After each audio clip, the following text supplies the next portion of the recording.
So, ఇన్ని సినిమాలు తీసిన తర్వాత ఎక్కడైనా ఏదైనా ఒక చిన్న వెలితి అయ్యో! ఇది చేయలేకపోయామే అనేదేమన్నా అనిపించిందా ఎప్పుడన్నా?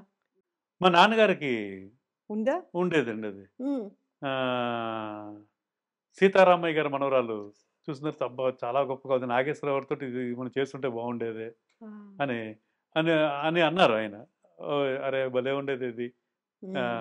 క్రాంతి కుమార్ గారు చాలా అద్భుతంగా చేశారది. డైరెక్షను ఆ సినిమా. అలాంటి సినిమాలొచ్చినప్పుడు ఆయన కొంత ఇలాంటిది మిస్ చేసామే ఇది. హ్మ్. ఉంటే చే చేద్దుమేమో ఇలాంటియన్నీ అని. మాకేమో ఈ 'మహానటి' చూసిన తర్వాత అరే! ఈ మన బ్యానర్‌లో వచ్చుంటే భలే ఉండేదే ఇది అని. హ్మ్. అది చిరంజీవి గారు కూడా ఒక స్టేజ్‌లో అన్నారు. ఇది 'మహానటి' తీనప్పుడు. ఎప్పుడు దత్ గారు అంటూ ఉండేవారు ఇలాగా 'పూర్ణోదయ'లాగా ఒక సినిమానే చేయాలని. ఆయన అనుకున్నారు. వాళ్ళ అమ్మాయిలు చేశారు. ఇది హ్మ్. వాళ్ళ అల్లుడేమో డైరెక్టర్ అయ్యారు. మొత్తం హ్మ్. వాళ్ళ ఫ్యామిలీకి అలాంటి గొప్ప సినిమా వచ్చిందని. అవును. సో, ఇంతమందికి ఇన్‌స్పిరేషన్ అండి ఇది. టోటల్‌గా 'పూర్ణోదయ'. 'పూర్ణోదయ' ఇదన్నా ఇది చాలా మందికి. ఇప్పుడున్న దర్శకులు చాలా మందికి ఇంత గొప్పగా చెప్తుంటారు 'పూర్ణోదయ' గురించి. అవును. ఇప్పటికి ఆహ్, ఈ పెద్ద పెద్ద డైరెక్టర్లు హ్మ్. వీళ్ళందరూ. ఇప్పుడు 'పూర్ణోదయ పిక్చర్స్‌లో' వచ్చినటువంటి 'శంకరాభరణం' అంతా మ్యూజిక్ బేస్డ్. హ్మ్. 'సాగర సంగమం' అంతా డాన్స్ హ్మ్. బేస్డ్. ఈ 2 సినిమాలు రిలీజ్ అయిన తర్వాత అటు సంగీత, ఇటు నృత్య కళాశాలలు, కోచింగ్ సెంటర్‌లు ప్రతీది నిండిపోయాయి. మా విపరీతం. ఇంట్లోంచి ఒక సింగర్, మా ఇంట్లోంచి ఒక డాన్సర్ అనుకున్నారు కదా! చాలా చాలా ఇదండి అది. హ్మ్. మీకు 'శంకరాభరణం' తర్వాత ఈ, ఈ సంగీత మాస్టర్లందరూ కలిపి హ్మ్. ఒక సన్మానం చేశారు. విశ్వనాథ్ గారికి, నాన్నగారికి, మహాదేవన్ గారికి వీళ్ళందరికీ. ఓహ్! ఎందుకంటే మాకు జీవనోపాధి పోయింది అసలు టోటల్‌గా. ఈ హార్మోని పెట్టెలు అన్నీ కూడా అటకల మీద పెట్టేసాం. హ్మ్. వాటిని తీసి దులిపి అంతమంది రావడం మొదలుపెట్టారు స్టూడెంట్స్ నేర్చుకోవడానికి. హ్మ్. మాకు మళ్ళీ లైఫ్ వచ్చింది అని. అలాగే 'సాగర్ సంగమం' తర్వాత మగవాళ్ళందరూ నేర్చుకోవడం మొదలుపెట్టారండి. ఏది డాన్స్‌లు. డాన్స్. హ్మ్. ఏది క్లాసికల్ డాన్స్. నేర్చుకోవడానికి ఇంట్రెస్ట్ చూపించి, వాళ్ళు వాళ్ళందరూ లెటర్స్ రాసి, అభినందన పత్రాలు పంపి, హ్మ్. మా అందరికీ మళ్ళీ లైఫ్ దొరికింది. ఇది. అసలు మర్చిపోయిన ఇది. అంటే మగవాళ్ళు వచ్చేవాళ్ళు కాదసలు. ఎవరు నా గతంలో డాన్స్‌కి. స్టార్టింగ్‌లో ఆడవాళ్ళ పాత్రల్ని కూడా మగవాళ్ళు పోషించినటువంటి అవును. రోజులు, ఆ అదే. తర్వాత మళ్ళీ దాన్ని దూరమైపోయారు. అదే. మళ్ళీ దగ్గరకొచ్చారు సినిమా తర్వాత. ఏది కృష్ణుడు ఇయన్నీ కూడా ఆడవాళ్ళే చేసేవారట అప్పుడు. ఏది హ్మ్. మ మ న నృత్య నాటక రూపంలో ఈటిల్లో ప్లేస్‌లో అన్నిట్లోనూ హ్మ్. ఈ మగవాళ్ళ క్యారెక్టర్ కూడా ఆడవాళ్ళే ఎసేవారు ఇది. తర్వాత ఈళ్ళందరూ కూడా రావడం మొదలుపెట్టారు. హ్మ్. అది. ఇవి నాన్నగారికి ఉండిందా సంగీతంలో, నృత్యంలో ప్రవేశం అలాంటిదేమైనా? ఏమి ఇంట్రెస్ట్ లేదండి. ఎలా మరి? బాగా ఇంట్రెస్ట్ అంటే హ్మ్. ఇంట్రెస్ట్ అంటే బాగా ఇష్టం.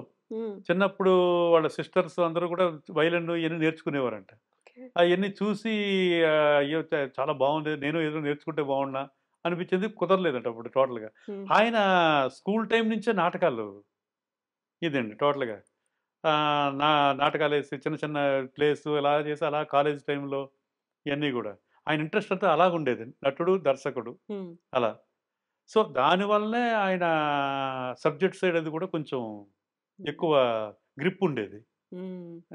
అని మాకనిపిచ్చేది. ఎందుకంటే ఆహ్, మంచి మంచి సలహాలిచ్చేవారు. డైరెక్టర్స్‌కి ఇది క్లైమాక్స్‌లు మార్చడం గాని, ఇది గాని. ఇప్పుడు క్లాసికల్ డాన్సు లేకుంటే క్లాసికల్ మ్యూజిక్కు హ్మ్. దీంట్లో కొంచెమైనా ప్రవేశం ఉంటే అక్కడ ఏం జరుగుతుంది అనేది తెలుస్తుంది. హ్మ్. ఏది లేకుండా అసలు అలాంటి టచ్చే లేకుండా డైరెక్ట్‌గా తీసినవన్నీ కూడా ఆ! ఆ! సూపర్ డూపర్ హిట్లు అవన్నీ కూడా decisions either music director yes. తీసుకోవాలి, డైరెక్టర్ తీసుకోవాలి. అవునండి. సో, ఆహ్, ఆ ఈ నమ్మకం అనేది ఎలా కుదిరేది వాళ్ళ మీద? ఇష్టంతోటండి. ఇష్టంతోటే. వాడు సంగీతం అన్నా, నాట్యం అన్నా బాగా ఇష్టం. హ్మ్. ఇవన్నీ. ఆ ఇష్టంతోటి దీనికైతే ఈ మ్యూజిక్ డైరెక్టర్ బావుంటాడు. ఆ! ఇళయరాజా గారు బావుంటారు దీనికి అని విశ్వనాథ్ గారితోటి ఒప్పించి అప్పటిదాకా కేవి మహదేవన్ గారు.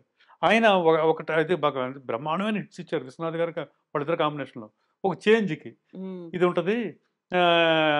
డిఫరెంట్‌గా కూడా ఉంటది అని 'సాగర్ సంగమంలో' ఇళయరాజా గారిని. ఇలాగా ఇప్పుడు మళ్ళీ అలాగే దాని తర్వాత ఆహ్, ఇది 'స్వయం కృషి'కి రమేష్ నాయుడు గారు. హ్మ్. ఇళయరాజా గారు ఫుల్ బిజీ అయిపోయారు అప్పుడు టోటల్‌గా. ఇంకా ఇదవ్వక కుదరక ఇది ఎవరు వెళ్దామంటే ఇవి 'కేవి మహాదేవన్' గారికి కూడా ఆరోగ్యం సరిగ్గా లేదు అప్పుడు టోటల్‌గా ఇదిగా. అప్పుడు రమేష్ నాయుడు గారు హ్మ్. మ్యూజిక్ చేశారు. ఆయన చేసిన లాస్ట్ మ్యూజిక్ డైరెక్టర్ ఇది సినిమా రిలీజ్ అయిన 1 వీక్‌లోనే ఎప్పుడో ఆయన ఎక్స్‌పైర్ అయ్యారు. అయ్యయ్యో! ఇదండి. హ్మ్. సో, దాని తర్వాత 'ఆపద్బాంధవుడు' చేస్తున్నప్పుడు మళ్ళీ నా సినిమాకొచ్చేటప్పటికి స్వరకల్పన. 'ఇళయరాజా' గారు దొరకలేదు అప్పటికి హ్మ్. చాలా. హ్మ్. వాళ్ళ తమ్ముడు 'గంగ అమరన్' ఆయన మ్యూజిక్ దీనికి. హ్మ్. ఆయన తెలుగులో చేసిన ఒకే ఒక సినిమా ఇదే. ఓకే. ఆయన 50 సినిమాలకు పైన అప్పట్లోనే తమిళ్‌లో తమిళ్‌లో చేసేసారు. చేశారు. చాలా పెద్ద మ్యూజిక్ డైరెక్టరు, రైటరు, ఆయన డైరెక్టరు, ఆల్ రౌండర్ ఆయన. హ్మ్. టోటల్‌గా. వాళ్ళ అబ్బాయే ఇప్పుడు మన ఆహ్, ఈ సినిమా ఇది 'గోట్' డైరెక్టర్. 'గంగాభరణ్' గారి అబ్బాయి. హ్మ్. వాళ్ళిద్దరు అబ్బాయిలు డైరెక్టర్. డైరెక్టరు, ఒకడు ఆర్టిస్టు. ఇంకొకతను. సో, ఆయన ఫస్ట్ టైమ్ తెలుగులో చేసిన ఒకే ఒక సినిమా ఇదే. హ్మ్. దీని తర్వాత ఒక సినిమా ఏదో చేశారాయన అంతే.